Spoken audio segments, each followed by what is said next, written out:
ഇപ്പോൾ നമ്മുടെ രാജ്യത്തെ ഒരു പുതിയ ട്രെൻഡ് തെരഞ്ഞെടുപ്പ് അടുത്ത് വരുന്ന വേളയിൽ പല പാർട്ടിയും അടിത്തറ തന്നെ ഇളക്കിക്കൊണ്ട് അതിന്റെ നേതാക്കളും എംഎൽഎമാരും അടക്കം ബിജെപിയിലേക്ക് പോകുന്ന കാഴ്ചയാണ്. എന്നാൽ ഒരിക്കലും തകരില്ല എന്ന് കരുതുന്ന ചില പാർട്ടികൾ കൂടി അത്തരത്തിലേക്ക് നീങ്ങുന്നു എന്നുള്ള വാർത്ത തന്നെയാണ് ഇപ്പോൾ ദേശീയ തലത്തിൽ നിന്ന് വരുന്നത്. അതിൽ പ്രധാനപ്പെട്ടത് ഒഡീഷയുടെ പ്രധാനപ്പെട്ട പാർട്ടിയായ നവീൻ പട്നായിക്കിന്റെ പാർട്ടിയായ ബിജു ജനതാദളിന്റെ 5ഓളം പ്രമുഖരായ നേതാക്കളും എംഎൽഎമാരും ബിജെപിയിൽ ചേർന്നിരിക്കുന്നു എന്നുള്ളത് തന്നെയാണ് ഏറ്റവും പ്രധാനപ്പെട്ട വാർത്ത. നമുക്കറിയാം, ഇന്ത്യയിലെ തന്നെ മികച്ച ഒരു മുഖ്യമന്ത്രിയാണ് നവീൻ പട്നായിക്ക്. നിരന്തരം ജയിച്ചു വരുന്ന ഒരു ജനപ്രതിനിധി കൂടിയാണ് നവീൻ പട്നായിക്ക്. ബിജെപിയുമായി അടുത്ത സൗഹൃദം പുലർത്തി മുൻപോട്ട് പോകുന്ന ഒരു രാഷ്ട്രീയ പാർട്ടിയോടെയാണ് ബിജു ജനതാദൾ. പക്ഷേ ആ പാർട്ടിയിലും പിളർപ്പ് നടന്നു വരുന്നു, ഇല്ലെങ്കിൽ അതിൻ്റെയും അടിത്തറ ഇളകി തുടങ്ങുന്നു.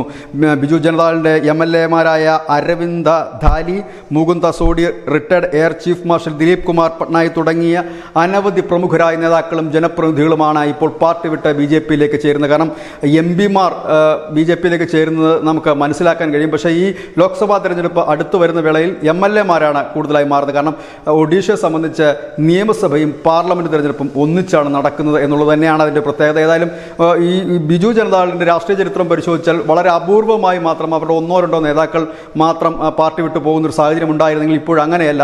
വലിയൊരു കൂട്ടം, ഏതാണ്ട് 5ഓളം പ്രമുഖ നേതാക്കളും എംഎൽഎമാരും ബിജെപിയിലേക്ക് പോകുന്നൊരു കാഴ്ചയാണ്. ഇത് വരും ദിവസങ്ങളിൽ ശക്തി പ്രാപിക്കുമോ ഇല്ലയോ എന്ന് കാത്തിരുന്ന് കാണേണ്ടി വരും. News desk news India Malayalam.